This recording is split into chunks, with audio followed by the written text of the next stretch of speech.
یہ جو پہلا خطبہ ہمارا ہے سیرت کے بارے میں، اس کا عنوان ہے فلسفہ دین میں نبوت و رسالت کا مقام۔ یہاں لفظ فلسفہ قابل غور ہے۔ کیا فلسفے کا دین کے ساتھ کوئی تعلق ہے؟ عام طور پر یہ لفظ دین کے حوالے سے استعمال نہیں ہوتا۔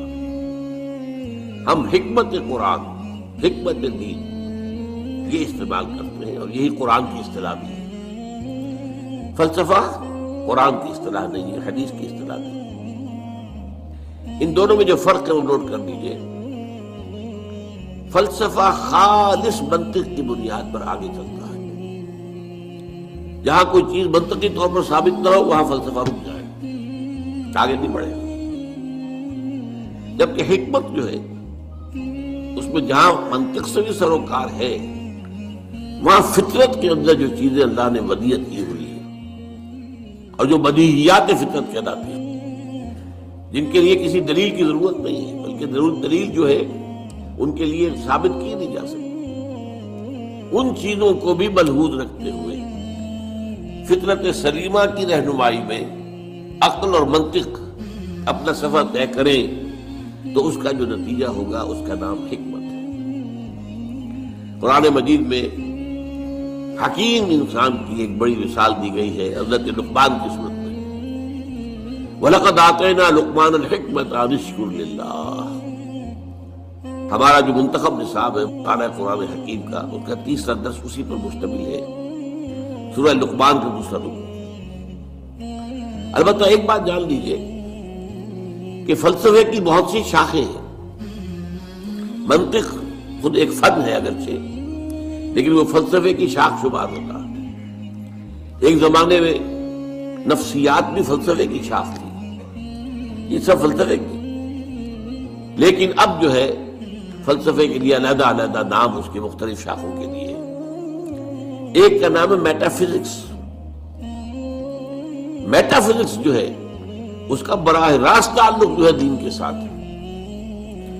ایک ہے فزیکل ورلڈ، وہ جو ہم اپنے حواس سے خمسہ سے جس کے بارے میں معلومات حاصل کرتے ہیں، جو مادی کائنات ہے، چاہے ہم نے اپنی ننگی آنکھ سے دیکھا، چاہے ٹیلیسکوپ سے دیکھا۔ دیکھنے والی شے تو آنکھ ہی ہے نا، ٹیلیسکوپ تو کچھ نہیں دیکھتی، دیکھتی تو آنکھ ہے۔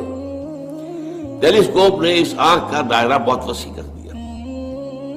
مائکروسکوپ سے دیکھا تب بھی دیکھا تو آنکھ نے ہے، مائکروسکوپ دیکھنے والی شے نہیں ہے۔ تو چاہے انسان نے اپنے حواس خمسہ سے مجرد جو ایسے کہ وہ ہے ان سے کام لے کر کچھ معلومات حاصل کی، خواہ اس میں جو اضافے ہو گئے، دوربین آ گئی، خوردبین آ گئی، وغیرہ وغیرہ، ان سب سے جو بھی چیز ہمیں معلوم ہوتی ہے وہ فزکس کا دائرہ ہے، طبیعیاتی علوم، فزیکل سائنسز۔ میٹا فزکس اس کا نام ہے جہاں یہ کہ حواس جو ہے یہ ساتھ نہیں دے سکتے، حواس کے دائرے سے باہر۔ میٹا فزکس، فزکس اور میٹا فزکس یہی فرق ہے۔ اب ظاہر بات ہے، میں نے ابھی جو آیات آپ کو سنائی ہے سورہ بقرہ کی ابتدائی آیات اس اعتبار سے بہت اہم ہے۔ الف لام میم ذالک الکتاب لا ریب فیہ ھدی للمتقین الذین یؤمنون بالغیب۔ قرآن مجید سے استفادے کی شرط اول ہے غیب پر ایمان۔ غیب وہی چیز ہے جو آپ کے حواس کے ذریعے سے آپ کی گرفت میں نہیں آتی، آپ کے علم میں نہیں آتی۔ اب ظاہر بات ہے ذات باری تعالیٰ ہے، ظاہر ہمارے دائرہ حواس سے بلکہ عقل سے، وہم سے، خیال سے سب سے ماورا، براء البراء ثم براء البراء۔ فرشتے ہیں انہیں ہم نہیں دیکھ سکتے، اور اسی طریقے سے وحی ہے وہ کیا ہے ہم نہیں دیکھ سکتے، نہیں جان سکتے۔ یہ سب جو ہے میٹا فزکس کا میدان ہے، اور فزکس کا میدان وہ ہے جو کچھ ہم دیکھ سکتے ہیں۔ میٹیریل ورلڈ ہے، جو بھی میٹیریل چیزیں ہیں وہ فزکس کی ہیں، اور وہ میٹا فزکس ہے۔ تو قرآن کا جو میٹا فزکس ہے، اب ظاہر بات ہے کہ جب سائنس بہت آگے بڑھ گئی ہے، فزیکل سائنسز، تو ضرورت اس امر کی تھی اور اب بھی ہے کہ قرآن کے میٹا فزکس کے ساتھ جدید فزکس سے حاصل شدہ معلومات کو جوڑا جائے، دیکھا جائے۔ یہاں پہ تضاد تو نہیں ہو سکتا، ناممکن ہے۔ اور بہترین بات ہے جو ڈاکٹر رفیع الدین مرحوم نے لکھی، قرآن is the word of God and this universe is the work of God۔ کس نے بنایا اس کو؟ یہاں کے قانون طبیعی جو بھی ہے، فزیکل لاز، کس نے بنائے ہیں؟ یہ ساری کائنات کس نے بنائی ہے؟ کون اس کو چلا رہا ہے؟ یدبر الامر من السماء الى الارض، کون؟ اللہ۔ تو word of God Quran, work of God کائنات، ان دونوں میں کوئی تضاد تو ممکن نہیں ہے۔ عام انسان کے بھی قول و فعل میں تضاد ہو تو ہم اسے سمجھنا بڑی گھٹیا بات ہے۔ آپ کا قول یہ ہے، آپ کا عمل یہ ہے، اللہ کے قول اور عمل کے اندر تضاد کیسے ہو سکتا ہے؟ یہ ضرور ہوا ہے کہ قرآن مجید تو آج سے 1400 برس پہلے جو ہے نازل ہوا ہے، اس وقت انسان کی جو مادی معلومات تھی وہ اتنی کم تھی کہ قرآن مجید میں فزیکل فینومینا کا جو تذکرہ ہوا ہے ان کو صحیح طور پر سمجھا نہیں جا سکتا تھا، اس لیے کہ ابھی ہماری معلومات اس کائنات مادی کے بارے میں بہت محدود تھی۔ لیکن جیسے جیسے جیسے جیسے سائنس آگے بڑھی ہے، قرآن نے پہلے کہہ دیا تھا سنریہم آیاتنا فی الآفاق وفی انفسہم حتی یتبین لہم انہ الحق۔ یہ ہم قرآن تو آج دے رہے ہیں تمہیں، لیکن ہم اپنی آیات، نشانیاں آفاق اور انفس میں دکھائیں گے دکھائیں گے دکھائیں گے اور دکھائیں گے، یہاں تک کہ یہ بات تم پر بالکل واضح ہو جائے گی، مبرہن ہو جائے گی، یہ قرآن حق۔ تو جتنی سائنٹیفک ترقی ہوئی ہے اس نے ثابت کیا ہے قرآن کی حقانیت کو۔ آپ نے پہلے بھی تذکرہ سنا ہوگا، ٹورنٹو یونیورسٹی کا جو ہیڈ آف دی ڈپارٹمنٹ، جو یہ ایک خاص علم جنین ہے، یعنی ماں کے بطن میں جو بچہ پرورش پاتا ہے، ایمبریولوجی اس سائنس کا نام ہے۔ آج جبکہ انسان نے، آپ کو معلوم ڈسیکشن بھی ہوتا ہے، سب کچھ ہوتا ہے، مائکروسکوپ بھی ہے، اور نہ معلوم کیا کیا چیزیں ہیں جس کے اندر داخل کر کے دیکھ لیتے ہیں۔ گھٹنے کا درد ہے، گھٹنے میں کیمرہ داخل کر دیتے ہیں، وہاں سے دیکھ لیتے ہیں اندر کیا ہے۔ تو آج جو معلومات حاصل ہوئی ہے وہ حیران ہوا، 1400 برس پہلے یہ کیسے دے دی گئی قرآن مجید کی؟ اس نے مانا، مورس بوکائی نے یہ مانا، فرینچ سرجن تھا، شاہ فیصل اس کے پاس علاج کے لیے گئے تھے، وہاں انہوں نے قرآن پیش کر دیا اسے۔ انہوں نے کہا میں کیسے پڑھوں گا اس کو، یہ تو عربی میں۔ انہوں نے کہا کوئی بات نہیں، میں آپ کے لیے استاد منگا دوں۔ تو بادشاہ کے لیے کیا مشکل تھا، سعودی عرب سے لا کر ایک ٹیوٹر رکھ دیا گیا ان کے پاس، اس نے عربی سیکھی، پھر قرآن پڑھا، پھر کتاب لکھی، the Bible, the Quran and the science, اور اس میں یہ ثابت کیا اور اقرار کیا کہ قرآن میں کوئی شے وہ نہیں ہے جسے سائنس نے غلط ثابت کیا ہو۔ یہ ہو سکتا ہے کہ قرآن میں بہت سی چیزیں ایسی ہیں جن کی حقیقت تک ابھی سائنس کی رسائی نہیں ہوئی، یہ اور بات ہے، لیکن کوئی شے ایسی ثابت ہو گئی ہو کہ قرآن کی یہ بات غلط ثابت ہو گئی، یہ نہیں۔ تو آج اصل میں اس وقت میں بہت ضرورت ہے اس کی کہ یہ جو دو علوم علیحدہ علیحدہ چل رہے ہیں، یہ دو آنکھیں ہیں، ایک آنکھ یہ دیکھو، کھول آنکھ، زمین دیکھ، فلک دیکھ، فضا دیکھ، زمین اور آسمان کو دیکھو، افلا ينظرون الى الابل كيف خلقت والى السماء كيف رفعت۔ دوسری آنکھ وہی، ان دونوں آنکھوں سے دیکھو، اس سے حقیقت کا علم قرآن سے لو، اس سے کائنات کا علم اپنے حواس خمسہ اور عقل کے ذریعے لو، اور پھر دیکھو ان دونوں میں کوئی تضاد نہیں ہے۔ یہی ہے در حقیقت میری آج کی اس گفتگو کی بنیاد، کہ نبوت اور رسالت کا مقام و مرتبہ دین کا جو میٹا فزکس ہے، دین کا جو فلسفہ اور حکمت ہے، اس میں کیا ہے۔ تو ہمیں سب سے پہلے یہ جاننا ہوگا، یہاں یہ ذکر کر دوں میں کہ میں نے اس موضوع پر جس پر آج میں یہاں تقریر کر رہا ہوں، آج سے 25 برس قبل یہ جو ہمارا یہ ٹاؤن ہال ہے جنا ہال 26 مارچ 1975 کو تقریر کی تھی، اور وہ تقریر چھپی ہوئی ہے، میری کتاب ہے نبی اکرم صلی اللہ علیہ وسلم کا مقصد بعثت۔ یہ جو بھی آج کا لیکچر ہے وہ پہلا لیکچر اسی موضوع پر اس وقت تھا، اب 25 سال میں یقیناً میرے فکر میں بھی کچھ وسعت پیدا ہوئی ہے۔ وہ جو علامہ اقبال نے جو کہا تھا only stones do not change, رائے میں کچھ نہ کچھ تبدیلی آ سکتی ہے، کوئی وسعت ہو سکتی ہے، اپنی کسی بات پر انسان نظر ثانی کر سکتا ہے۔ اس پہلو سے یقیناً کچھ تھوڑا سا فرق نظر آئے گا اگر آپ دونوں کا تقابلی مطالعہ کریں گے تو۔ میری آج کی بات اور آج سے 2 سال قبل میری یہ کتاب آئی ہے، اس کا تو عنوان ہی اصل میں ایسا تھا کہ جس سے ہمارے بہت سے رفقا جو ہے گھبرا گئے کہ اس کا تو عنوان کا مطلب ہی سمجھ میں نہیں آئے گا۔ ایجاد و ابداع عالم، ایجاد و ابداع عالم سے لے کر عالمی نظام خلافت تک، جب کائنات کا آغاز ہوا ہے اس وقت سے لے کر اور جو اختتام ہونا ہے اس دنیا کا خلافت علی منہاج النبوہ عالمی سطح پر، اس کے درمیان سارے لنکس جو ہیں وہ سائنس اور قرآن دونوں کے حوالے سے اور دونوں کو جوڑتے ہوئے میں نے اس کے اندر پیش کیے۔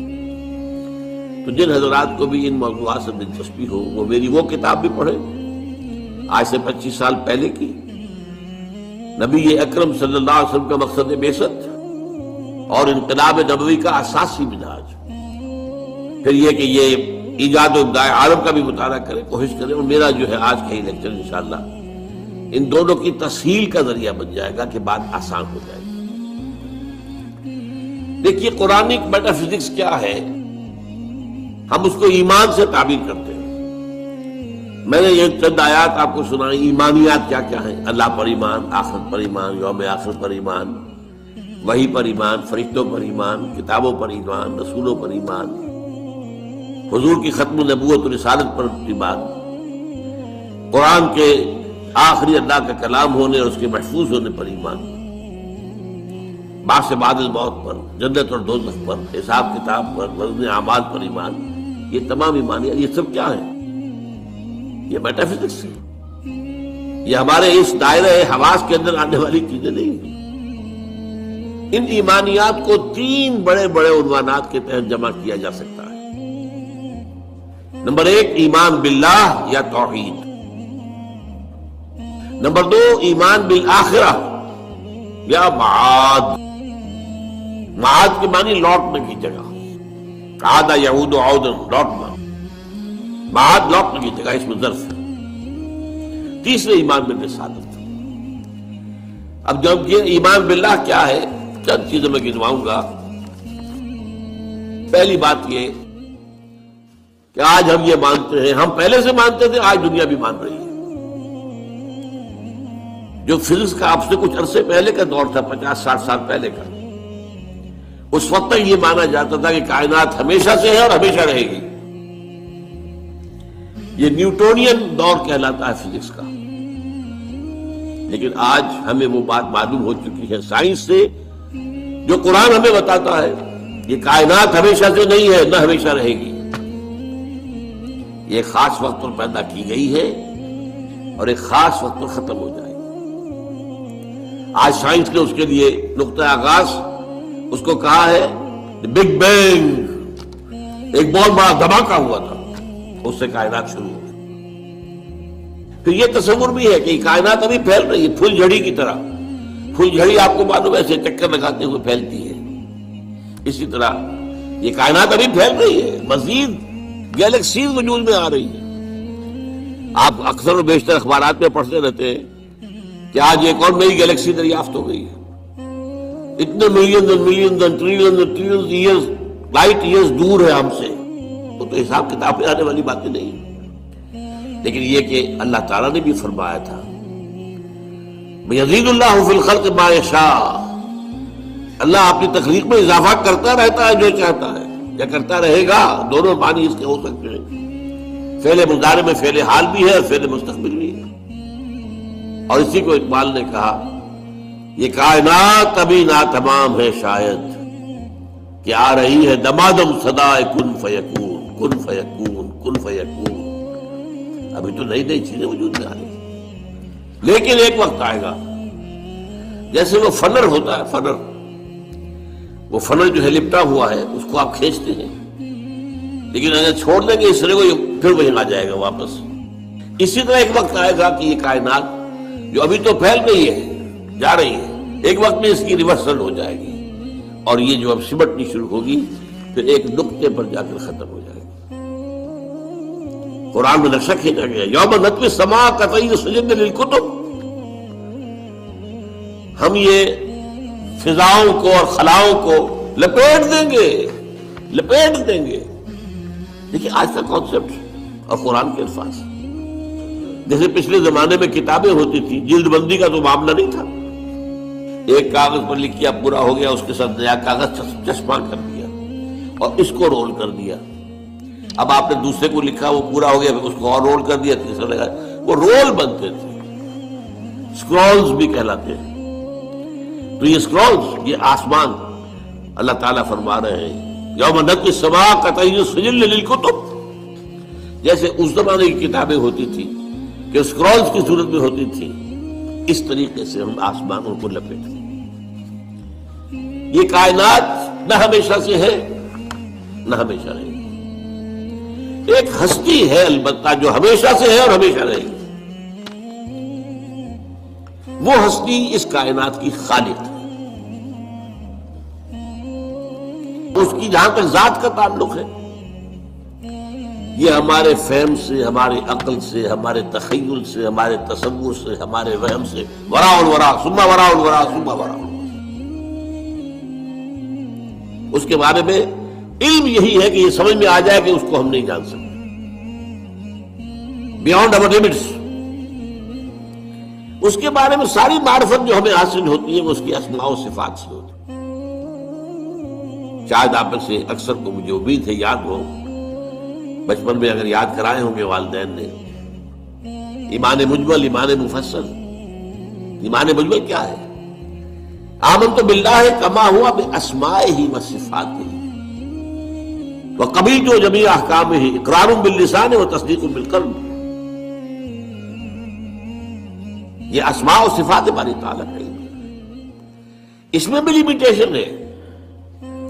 اللہ بصیر ہے، دیکھتا ہے، کیسے دیکھتا ہے یہ ہم نہیں جانتے۔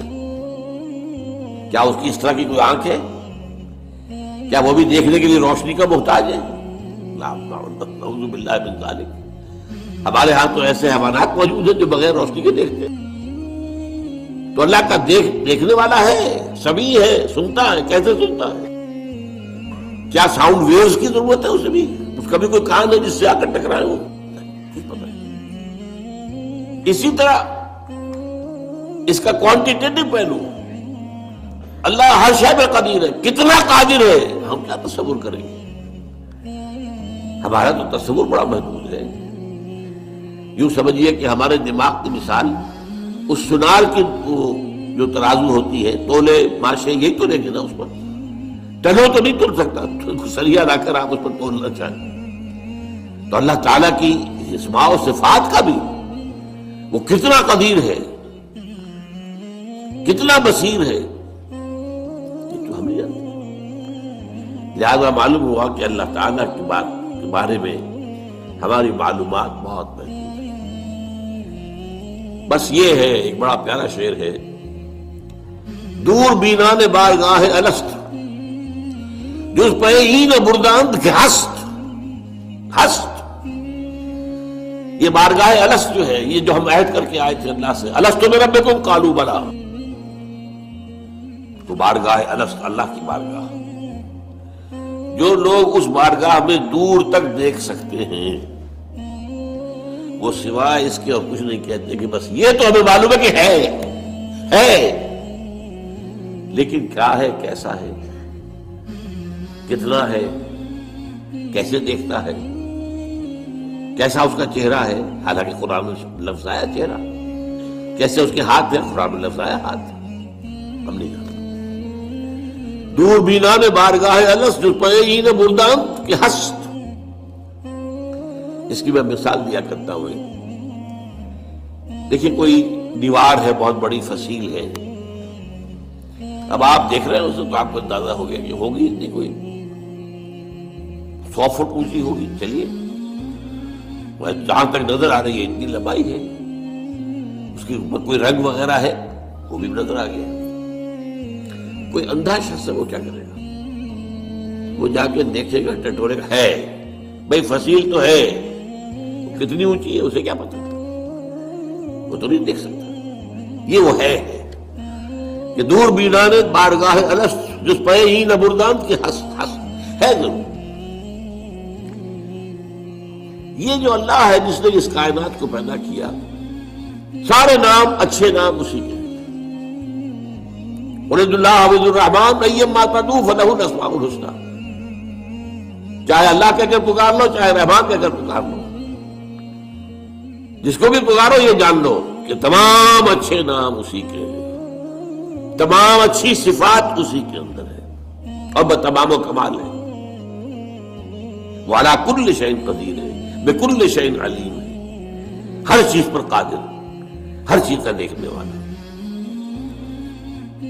پھر وہ تنہا ہے، تنہا اپنی ذات میں تنہا، لا شریک لہ، کوئی شریک نہیں، نہ صفات میں شریک ہے نہ اختیارات میں شریک ہے، وہ تنہا ہے۔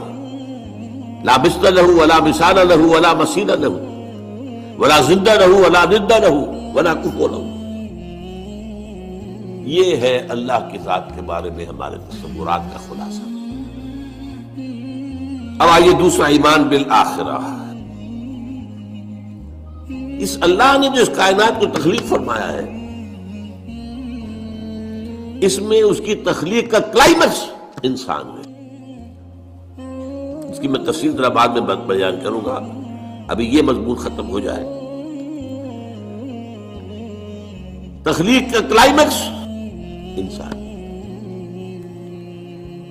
اس انسان کی یہ زندگی جو ہے، جسے ہم اپنے محدود مشاہدے کی وجہ سے سمجھ بیٹھتے ہیں 60 70 80 برس، وہ بہت برا ہو گیا 90 برس 100 برس، کوئی 100 کراس کر گیا تو اخبار میں خبریں آ جائیں گی، بس نہیں، یہ انسان مسجود ملائک بنایا گیا۔ یہ کلائمیکس ہے اللہ کی تخلیق۔ اور ایک خاص بات نوٹ کیجئے، اللہ نے فرمایا خلقتہ بیدی، میں نے اسے اپنے دونوں ہاتھوں سے بنایا۔ دونوں ہاتھ کون سے ہیں؟ ایک عالم امر ہے اور ایک عالم خلق ہے، تو ابھی میں بتاؤں گا آپ کو۔ اور یہ عالم و خلق یا اللہ کی ذات میں جمع ہے یا انسان کی ذات میں جمع ہے۔ باقی پوری کائنات میں یا کوئی شے ہے تو عالم خلق کی ہے، یا دوسری ہے تو عالم امر کی ہے۔ دونوں چیزیں جمع ہے اللہ کی ذات میں اور انسان کی ذات میں۔ اسی لیے حدیث ہے ان اللہ خلق آدم علی صورتہ، اور یہ حدیث ابو ہریرہ سے ہے رضی اللہ تعالی عنہ، اور بخاری اور مسلم دونوں میں اللہ نے آدم کو اپنی صورت پر بنایا ہے۔ اب اس سے اونچا مقام کیا ہوگا؟ کیا ایسی عظیم ہستی کی زندگی بس 40 50 60 70 80 برس، اس میں بھی کچھ حصہ تو بچپن کا گزر گیا، ابھی ہوش ہی نہیں، شعور ہی نہیں،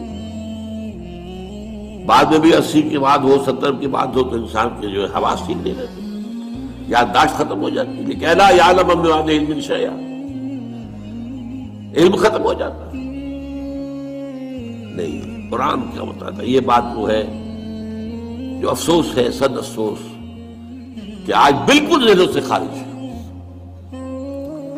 انسان کی زندگی بہت طویل ہے، بہت طویل ہے، بہت طویل ہے۔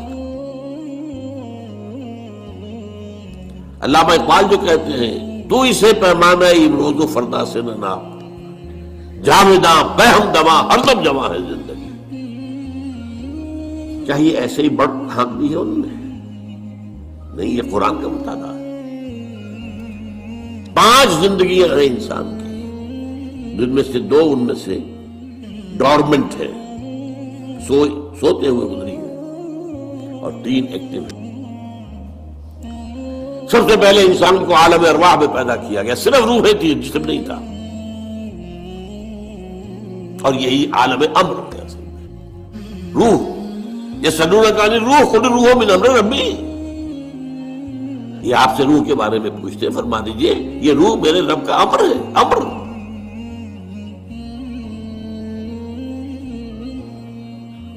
اس کے بعد اسی امر کے دوران، اسی روحانی زندگی کے دوران عہد لیا گیا، الست بربکم قالوا بلی۔